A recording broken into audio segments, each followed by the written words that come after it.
Hey, this is Tom from MVP Chess, and welcome back to my series on Bobby Fischer's seminal work, My 60 Memorable Games.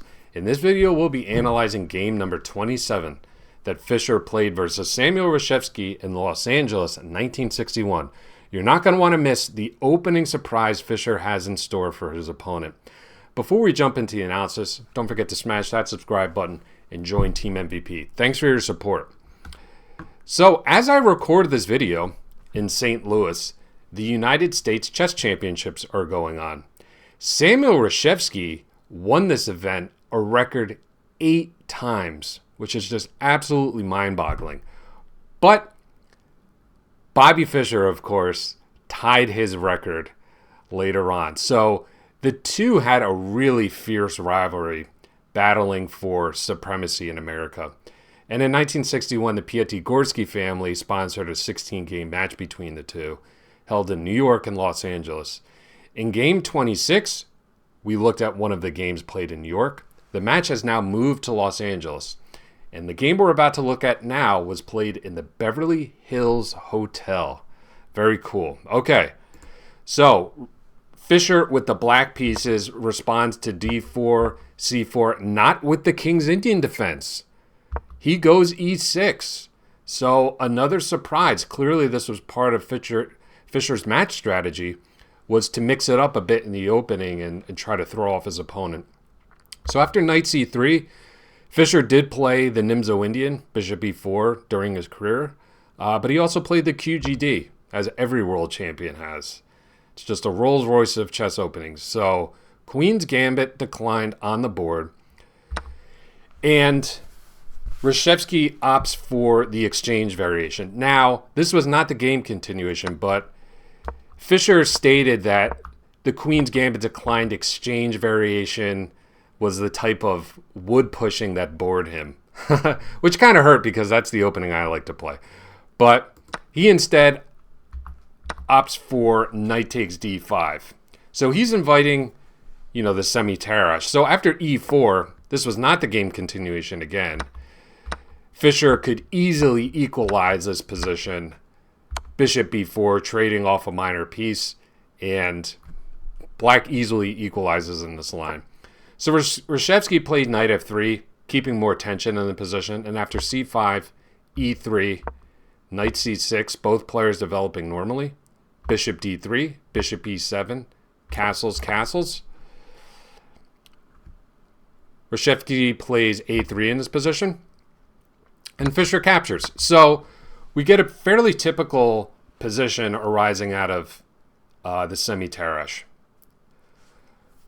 White does have an isolated queen's pawn, which means this could be a weakness in the long term, but as compensation, white gets really active piece play and great attacking chances. So chances are even in this opening. So Fischer here decides to drop the knight back to f6. Okay, a little bit of prophylaxis, bringing the knight back to a nice defensive post, eyeballing the h7 square. Okay, because if you look at this position, white's pieces are really lining up for a nice assault on the king's side. So nice prophylactic maneuver by Fischer. And here, Reshevsky plays a move that I don't like as a coach. He plays bishop c2. Okay, and his intention is pretty obvious. It's queen d3, putting pressure on the king's side. That's probably why he played a3, right, to prevent knight b4 harassing this setup. But I think it would have been much better to play what Fischer suggested here, which is bishop e3, and just get on with your development. Queen e2, bishop b7, and rook a d1. This looks like a much better setup to me, and you're not wasting so much time moving the same piece in the opening twice. So Fischer plays b6. He's got to solve the problem of this light squared bishop, so of course he's going to put it on this wonderful diagonal. We have queen d3, bishop b7, and then bishop g5. So Reshevsky has a very primitive threat in the position. Okay, if Fischer were to fall asleep at the wheel and develop the rook after bishop takes f6, he can go ahead and resign, because this is a classic remove the guard. So that's why Fischer, of course, in this position had to play g6. Okay, defending the h7 pawn and just shutting down the action on this diagonal. Both players centralize their rooks. And in this position, I was really impressed by Reshevsky's move. You know, he played light years ahead of his time and went h4. Boom! This is like straight out of AlphaZero's book. Just using the h-pawn as an attacking weapon, looking to just undermine the g6 pawn and this diagonal. So nice play by Reshevsky. Fischer, rook c8. Both players get their queens, rooks in the game. And after knight d5, knight e4, Fischer admits that his next move was a positional blunder. But I think he was looking to win, looking to complicate the game. Remember, that strategy really worked well for him in game 26 in that Sicilian Dragon game where Fischer kept the game very complicated. His opponent got into time trouble and he just couldn't sort through the complications. Remember, Reshevsky is much older than Fischer. So Fischer plays f5 here. Wow, okay. So things start getting pretty forced now. We have an exchange here on g5. Reshevsky captures back with the knight. Notice the e6 pawn is on pre, so that's why Fischer plays knight f4. And after queen e3, queen takes d4, knight b5, nice counterattacking move by Reshevsky. Okay, we have this capture. So I will turn it over to you in this position. Okay. Fischer did a really nice job calculating his variation, but he really only has one move to stay in the game. Okay. So pause your videos and have a think. What should black play here?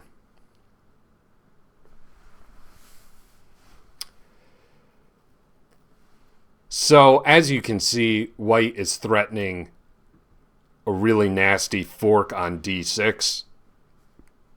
Fischer just can't simply retreat the knight here. If he does, he's going to be losing.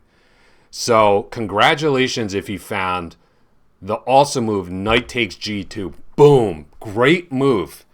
With the tactical point being that after king takes g2, Fischer's got this nice discovered check, knight d4. Okay.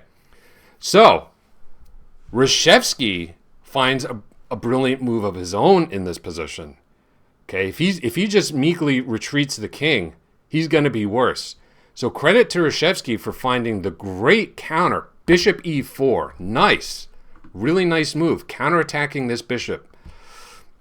So Fischer mentions at this moment, they're playing in the Beverly Hills hotel, that the crowd was gasping and oohing and eyeing with each move. Some spectators say, Fischer's winning. Others were saying, no, Reshevsky's winning. Fischer says, patience, the dust is about to settle, and you'll see what this position's all about. So, we have a capture here. Fischer recaptures the knight on b5, and Reshevsky finally gets the fork that we had been talking about. Of course, it doesn't occur on d6. Instead, it occurs on f6. And Fischer recaptures with the rook. So what's going on in this position? Well, Fischer's down the exchange, but he does have 2 pawns as compensation. So if we're counting up material is equal. So I think this endgame really suited Fischer. It provided a nice imbalance where he could just try to outplay his opponent and get a nice win with the black pieces. So after a4, kicking the knight, knight d6, rook c7, Fischer plays an instructive move here. He plays king f6. Okay, really nice. He wants to keep this rook on the board to mobilize these pawns. And, you know, I think an exchange of rooks would definitely favor white in this position. Besides, if Fischer blocked with rook e7, just simply doubling on the c file would also be really strong. So much better to activate the king here. I think Fischer, as we'll see in this endgame, just did a much better job than Reshevsky of getting maximum activity for his pieces. So Reshevsky plays a very instructive move here. Rook ec1. If he went pawn grabbing with rook takes a7, rook takes h7, okay, this is very attractive, okay, if you're a materialistic player. But after rook c2 check, Fischer equalizes. It's all about rook activity, the relative activity of the rooks, okay, over material considerations. Look how passive this rook has become. Sure, it's taken 2 pawns, but now Fischer's rook is on the 2nd rank, creating a lot of threats. So Reshevsky was very disciplined and played rook ec1. Good move. Okay, now taking these pawns is an honest to goodness threat because now Reshevsky has control over the c-file. So Fischer saves what he deems his most important pawn, h6. Okay, he's really banking on this 4v2 kingside majority to create some counterplay for him. So Reshevsky captures, Fischer centralizes his knight. So although he's down the exchange, Fischer's knight is really wonderful. It's on an outpost, doing a good job of attacking a lot of key squares and helping these pawns towards promotion.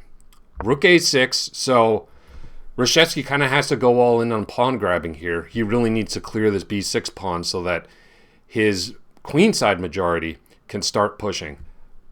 But this allows Fischer to play rook d8. Nice move, okay? Look at the relative activity of the kings and look at the relative activity of the rooks. Okay, Fischer's rook just became really active. So Reshevsky takes a timeout here to play rook c2. Prudent move. You don't want this rook to land on d2 for sure. But Fischer keeps probing. Rook d3, rook takes b6, and rook takes e3. So both players have managed to take key pawns that were restricting their respective pawn majorities. Okay, now both players are really free to start pushing them. So the game now becomes very concrete. a5, f4, Fischer pushing on. And in this position, Reshevsky really miscalculated. He overpressed. Okay, this is a difficult position to win. But Reshevsky here played rook f2, which kind of looks like a crazy move, right? Giving back the exchange. But Reshevsky is really banking on the speed of his outside passer and the fact that it's quite difficult for Fischer to get this rook behind the pawn where you want it. Okay, so Reshevsky thought his more advanced pass pawn and Fischer's kind of lack of coordination in this position would be enough to win. But Fischer found a nice maneuver. Rook e5, forcing the pawn to b4 defending, and now look, he can bring the rook to e3. Okay, now the a3 square is cleared. So really awesome maneuver by Fischer. Okay, forcing this pawn forward and allowing the rook to come to the a file behind this passed a pawn. That's where you want your pawns in the endgame. Okay, so this was probably the maneuver that Reshevsky had missed. Fischer also mentioned, as in the previous game that we looked at, that Reshevsky was in a little bit of time trouble. So after a6, Fischer has totally equalized the position. This rook is perfectly placed behind the pawn.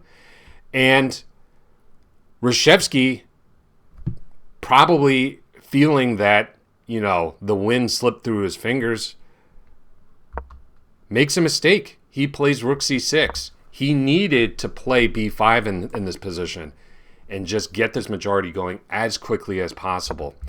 After rook c6, g5, boom, Fischer is winning. This 4v1 majority is really, really quick. And notice that Fischer will be able to combine threats against this king to really accelerate the advancing of these pawns. After a capture here in b5, this is too little too late. g4, boom. And you can see that this king can quickly come up into the position and can create mating that's out of nowhere. Rook c8. So Reshevsky trying to drop the rook back, maybe deliver rear checks to disrupt Fischer's coordination, but Fischer's got it under control. King f5, b6. Okay, Reshevsky's also banking on this rook controlling these promotion squares, but he's just a few tempi too high behind, and you know, that's usually what it comes down to in these rook and pawn endings. G3, king E1, rook A1, king E2, and then G2. Fischer is going to promote on the next move. So Reshevsky is forced to sacrifice his rook and try to bank on a perpetual in the queen versus queen and rook ending.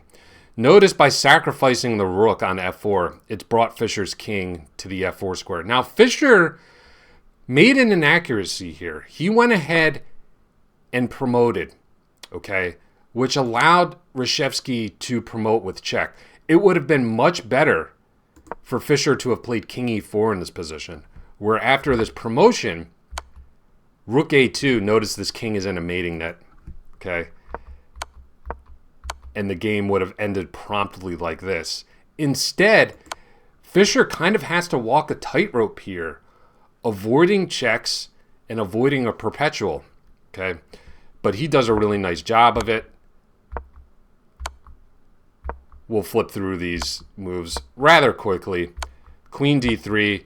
Notice how Fischer is bringing his king back towards the pawn, back towards the queen, where it can lend support. After king f5 in this position, Reshevsky resigned.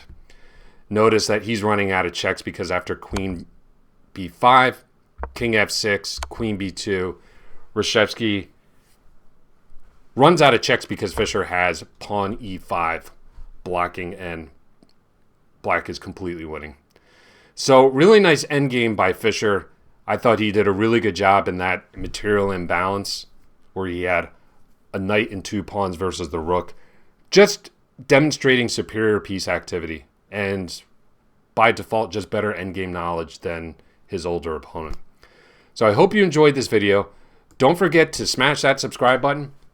Join Team MVP. You're not going to want to miss the next installment of the series, which is game number 28. We're going to look at the last game between Reshevsky and Fischer from this match. Have a great rest of your day, and thanks so much for watching.